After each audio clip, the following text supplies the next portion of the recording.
Tantor Audio, a division of Recorded Books, presents Your Perfect Right, 10th edition, Assertiveness and Equality in Your Life and Relationships, by Robert Alberti, Ph.D., and Michael Emmons, Ph.D.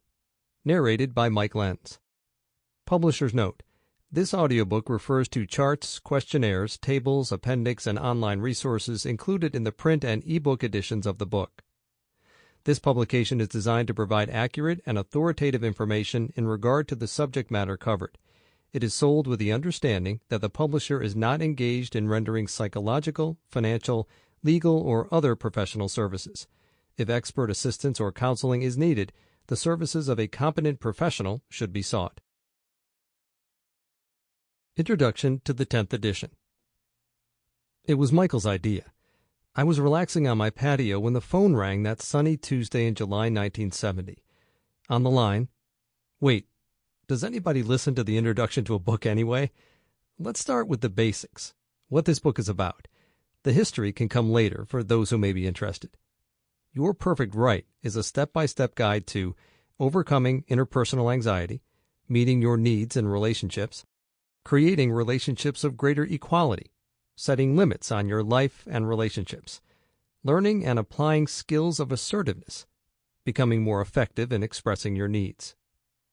Your Perfect Right is not a guide to bullying others, getting your way, telling people off, manipulating people, slamming the door in others' faces, getting what you want at the expense of others. You'll find in Part 1, an introduction to the concept of assertiveness and encouragement for you to learn about your own capabilities for self-expression. In Part 2, a discussion of what it means to be assertive, exploring the implications of assertiveness in personal and social relationships, including several example situations to help illustrate and clarify the concept. In Part 3, detailed explanations and step-by-step procedures for developing assertive behaviors that express your needs and feelings while respecting the other people in your life. In Part 4, helpful ideas for assertiveness in close relationships with friends, family, intimate partners. In Part 5, an exploration of some practical applications of assertive action, handling anger, responding to put-downs, assertiveness on the job, and dealing with difficult people. In the final section of the book, Part 6, some answers to questions about living an assertive life, including guidelines for deciding when to be assertive or not, responding when assertiveness doesn't work, and helping those close to you deal with changes in your style. Okay, if that's all you need from an introduction, you can skip to Chapter 1. For those listeners who would like to know something of the background of this book, listen on. How did Your Perfect Right get that way? We started this book with the idea that some people, a number of our clients in a university counseling center, needed help overcoming the fear of speaking up for themselves. In fact, that's where our title, Your Perfect Right, came from. It concerned us that so many seemed to be manipulated by others, pushed around, denied equal standing in relationships. We had done a good deal of work helping such folks learn to deal more effectively with life situations that called for a stronger response. Here's our starting point, as described in the introduction to the first edition of this book. We hope you'll consider the date, 1970, and forgive our masculine pronouns. We've learned a lot over the years. This book describes for the lay or professional reader some methods of dealing with anxiety through assertive training. When a person becomes able to stand up for himself and do things on his own initiative, he reduces appreciably his former anxiety or tenseness in key situations, and increases his sense of worth as a person.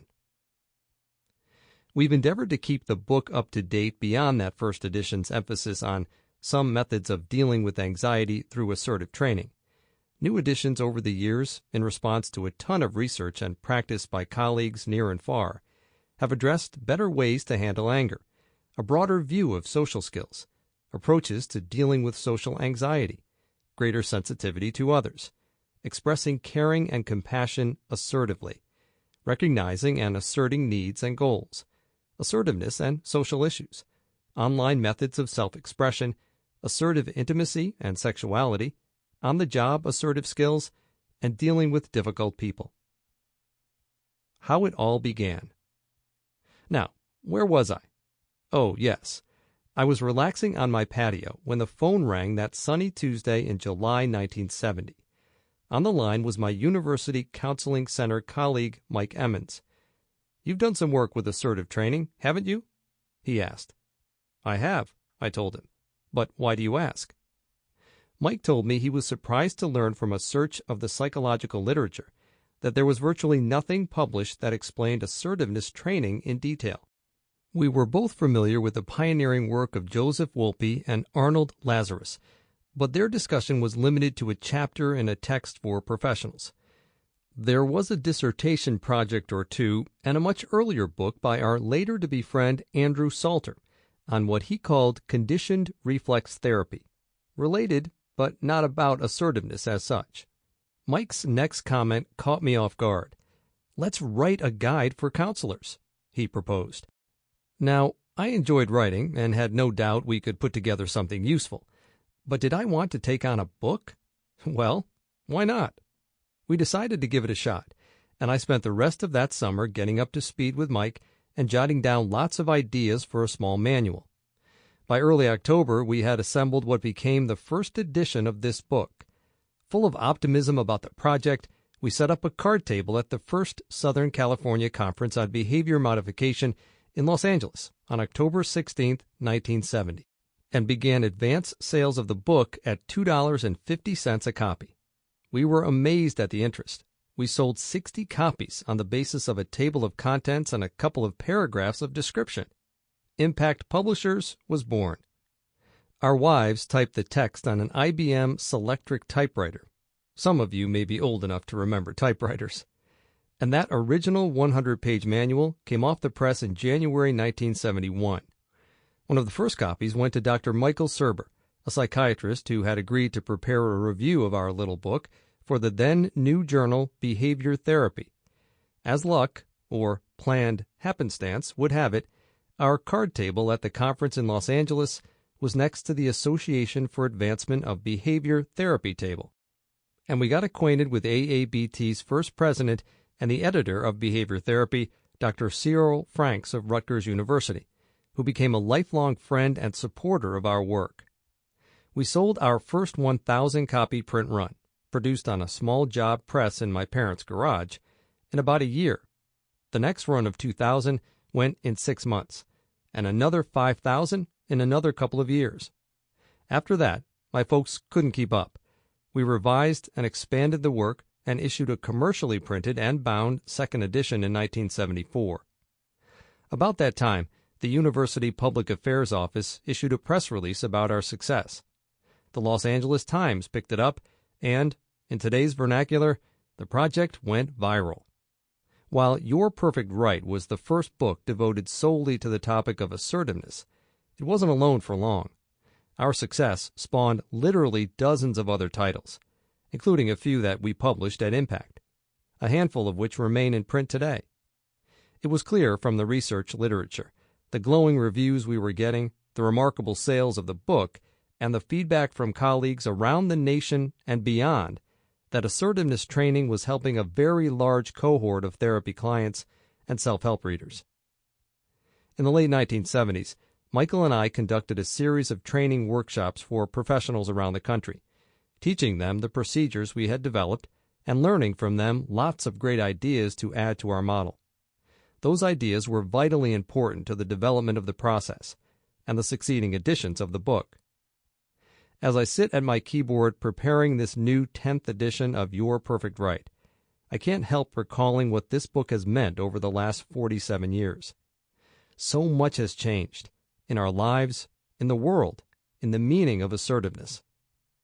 The most notable change, sadly, is that Mike is gone now.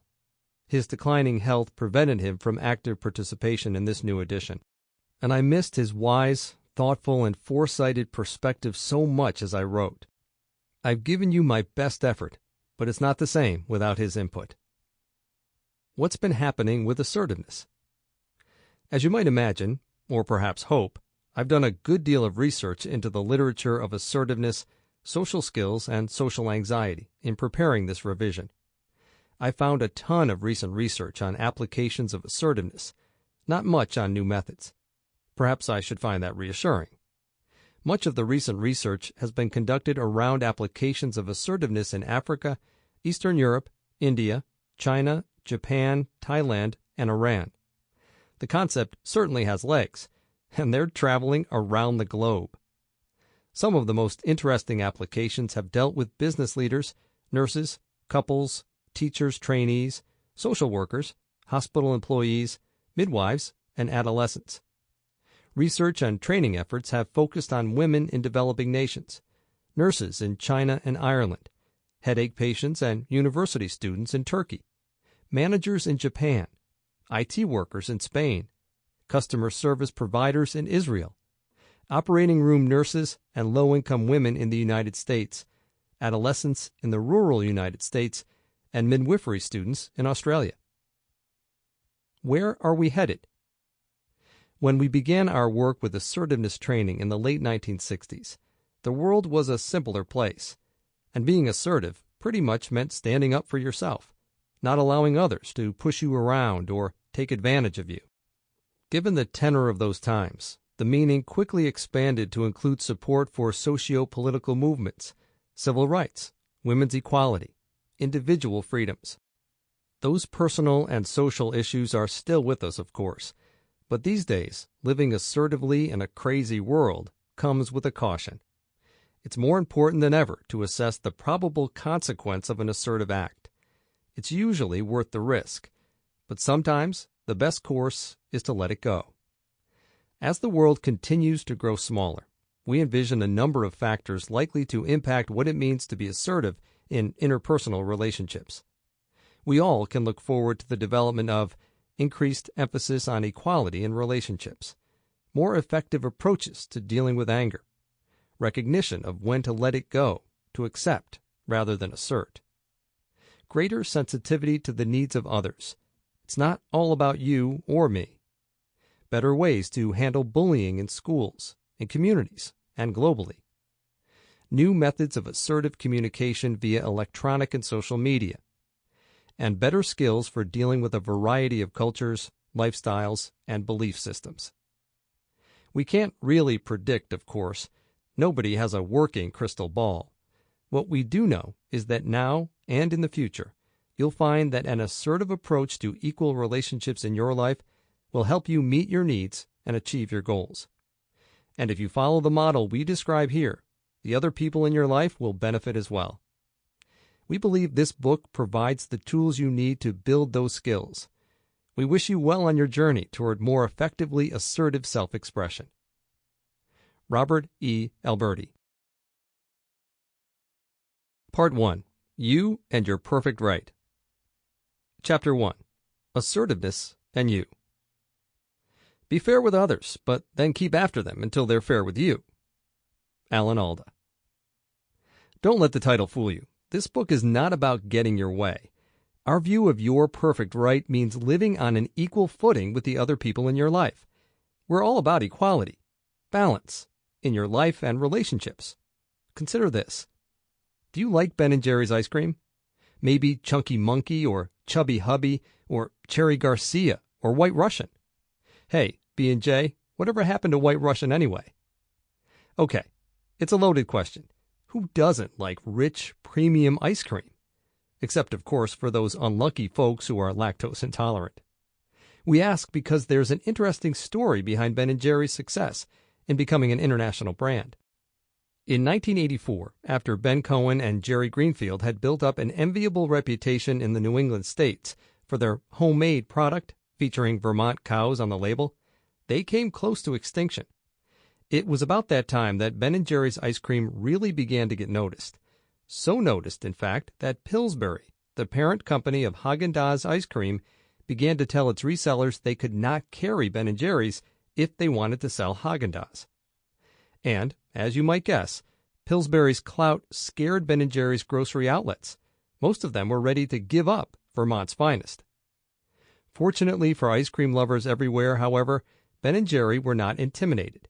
In addition to antitrust legal action, they began a publicity campaign under the slogan, "What's the Doughboy Afraid of?" With leaflets, T-shirts, and bumper stickers, The Ben & Jerry's team kept up the PR pressure while the top-flight Boston legal counsel they engaged kept the antitrust negotiations on the front burner. After a year of lawsuits, countersuits, and priceless national publicity, the dispute was settled out of court, and Ben & Jerry's became a premium ice cream brand to be reckoned with. If you'd like to follow up on the Ben & Jerry's story, get a copy of Ben & Jerry's, The Inside Scoop by Fred Chico Lager. Now, let's be clear. This is not a book about ice cream, or about antitrust lawsuits, or even about David versus Goliath. Well, maybe a little about David and Goliath. We won't show you how to punch out the guy who kicks sand in your face, nor will you learn techniques for pushing to the front of the line or even winning a lawsuit. If you're looking for lessons in how to manipulate others, you're listening to the wrong book. We believe there's too much of that in the world already.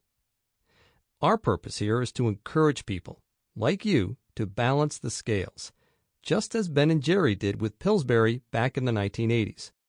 And the process we've developed over 5 decades will help you do just that.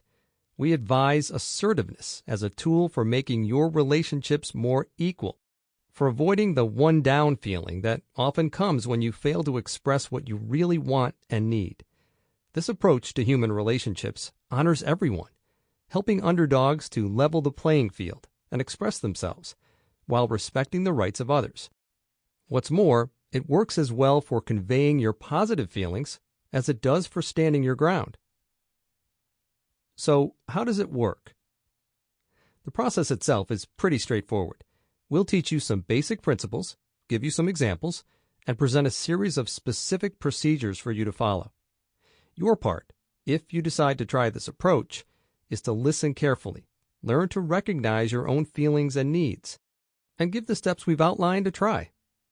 Sound like a lot of work? It's not really. It just takes persistence and a determination to make your life better. Oh, and a little patience. It won't happen overnight. Here's an example of what we're talking about. Valerie looked at her watch. 7:15 p.m. She'd called Sean and left a message, but she knew he would be furious, or worried sick. Valerie's boss had appeared at her desk at 4:55 and asked her to get his report ready for the board meeting at 8:15 in the morning. It wasn't the first time. Feelings of anger, confusion, and helplessness can result from situations like this. What can you do? How can you express your needs and feelings when such frustrations come up? There are no easy answers, but there are answers, if you're willing to make the effort. It may require that you make some changes in your life. Changing yourself is challenging, but you can do it. We'll show you a proven step-by-step method for developing effective assertiveness and improving your relationships with others. If you follow it, we're confident it can work for you. Millions of folks have learned to express themselves more effectively and achieve more of their life goals using this approach. Incidentally, you may be amazed to learn, as we were when the research was first published, that our brains contain a remarkable system of neural networks that have a major influence on our social behavior. Neuroscientists have discovered some of the key patterns that are important to our ability to express our social emotions effectively. Assertiveness and your brain. Much research on brain development and function has appeared in the last 15 to 20 years. It turns out, researchers tell us that one's capacity for effective social relationships develops very early in life and becomes virtually hardwired via neural pathways in the brain. Psychologists these days refer to those characteristics that we're more or less born with as temperament, very close to what used to be loosely referred to as personality. These social intelligence brain patterns focus mostly on 2 themes. Number 1, sensitivity to the feelings of others.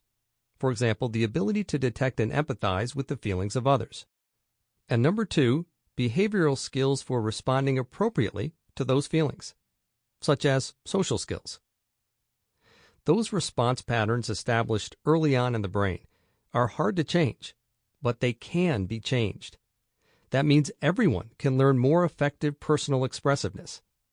It also means you'll need to take into consideration your own temperament and learning style. Those for whom sensitivity to the feelings of others is central we'll need to learn to recognize signals, social cues from others, and to discover how to detect and understand the needs, feelings, and behaviors of other people. Interestingly, psychologists did a great deal of work in that area even before the brain patterns were measurable. Back in the 1960s and 1970s, we called it sensitivity training. Those who need to learn behavioral skills for responding appropriately to others' feelings will find that assertiveness, the skill you'll be learning about in this book, is central to one's repertoire of social skills. The brain research on social relationships is new, exciting, ongoing, and very complex. We'll have more to say about this work throughout the book. Who needs it? Jeanette was really upset when her neighbor came over and talked nonstop for 45 minutes about neighborhood gossip. Mostly, she was upset with herself for letting it happen. Again. Is this stuff mainly for those, like Jeanette, who aren't able to stand up for themselves? Only partly. We wrote the first edition of this book in 1970 for folks who have that trouble, but we've learned a lot over the years. And one thing we now know is that everyone needs a hand at times in getting along better with others. If you're like most of us, your personal power is diminished every day. At home, on the job, at school, in stores and restaurants, and in club meetings, in ways both trivial and important. Many people find themselves at a loss for just the right action. How do you handle it when you want to say no to someone's request for a favor? You get a telephone sales pitch at dinner time. A coworker puts you down in front of your work group. Your spouse gives you a dirty look. A neighbor blasts his home theater until 3 a.m. Or one of your children snaps at you. Are you able to express warm, positive feelings to another person? Are you comfortable starting a conversation with strangers at a party? Do you have difficulty saying no to persuasive people? Do you sometimes feel ineffective in making your needs clear to others? Are you often at the bottom of the pecking order, pushed around by others? Or maybe you're the one who pushes others around to get your way. At times like these, we all need survival tactics, ways to respond that let others know something's wrong. Some folks swallow their feelings, say nothing, and remain upset. Others blast the offender with a punishing, put-down response. We think there's a better way. We endorse equality as a style. Not getting your way, not getting back at the other person, and not turning the other cheek. We think the important thing is to affirm self-worth, both yours and the other person's. Although there's no one right way to handle such events, there are some basic principles that will help you to gain confidence and effectiveness in your relationships with others. You're going to learn those principles as you listen to this book. You'll discover how to develop and use tactics that are fair, leaving both parties with their self-respect intact. You don't have to intimidate others in order to avoid being intimidated. And you don't have to allow anybody to push you around. By learning to be assertive, you can deal with such upsets directly and honestly and keep everyone on an equal footing. Most of the time, anyway. Later, we'll identify more of the kinds of everyday situations we're talking about. The assertive alternative. Travis and Linda were not sure if the waiter had forgotten them, was ignoring them, or was simply very busy. He had not been at their table for at least 15 minutes, and they had theater tickets. Assertiveness is an alternative to personal powerlessness or manipulation. You'll find in this book a program that will help you develop effective ways to express yourself, maintain your self-respect, and show respect and goodwill toward others. We firmly believe in the equal worth of every human being, and this book celebrates that belief and encourages positive relationships among people who respect and value one another. There are lots of popular ideas you may have heard about what it means to be assertive.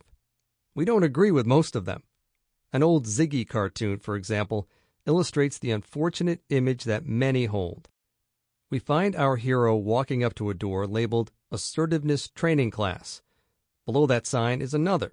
Don't bother to knock. Barge right in. You can probably guess our view. Barging in is not being assertive. Over the years, there have been other popular books that talk about assertiveness as a technique for getting your way. As we've said, that's not our goal.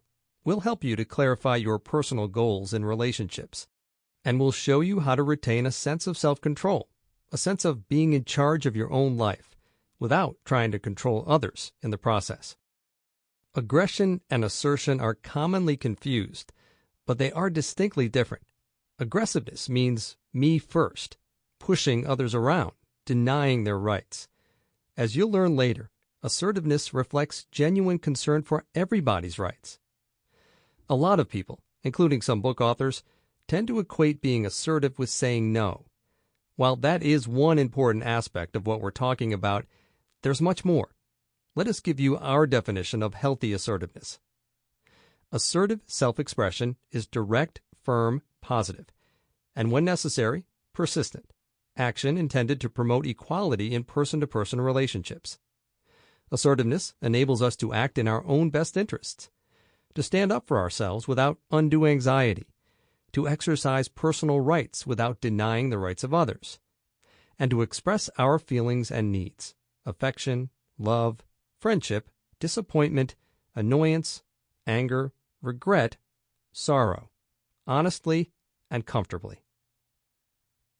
Confronted with a difficult situation, many people tend to respond non-assertively, thinking of an appropriate comeback long after the opportunity has passed.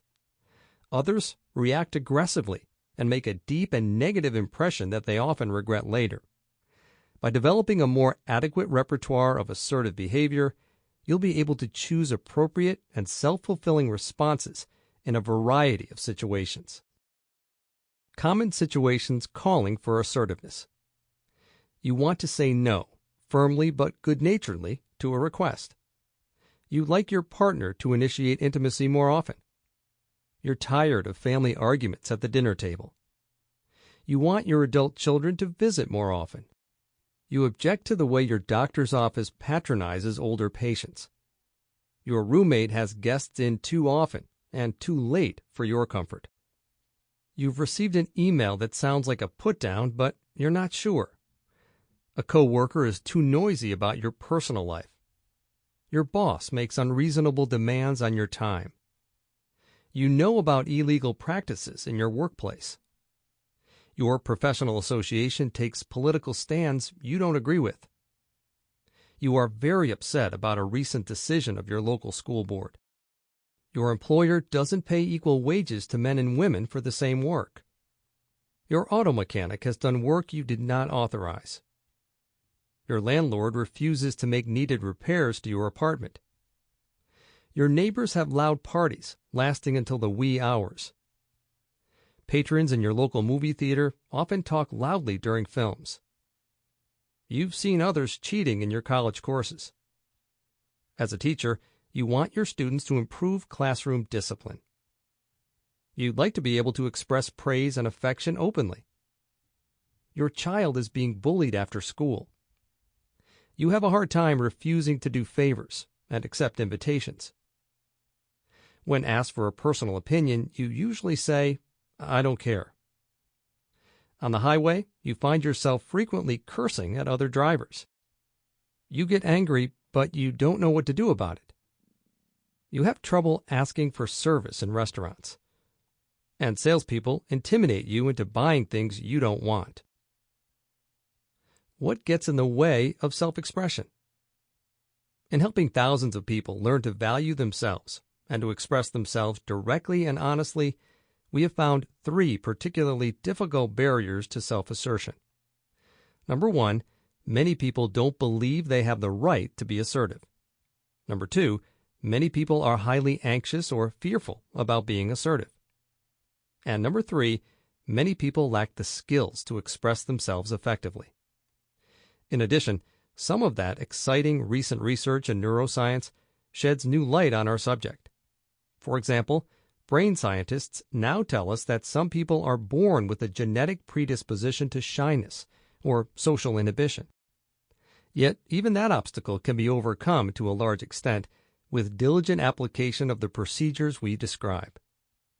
We've addressed these barriers to personal power and healthy relationships and all.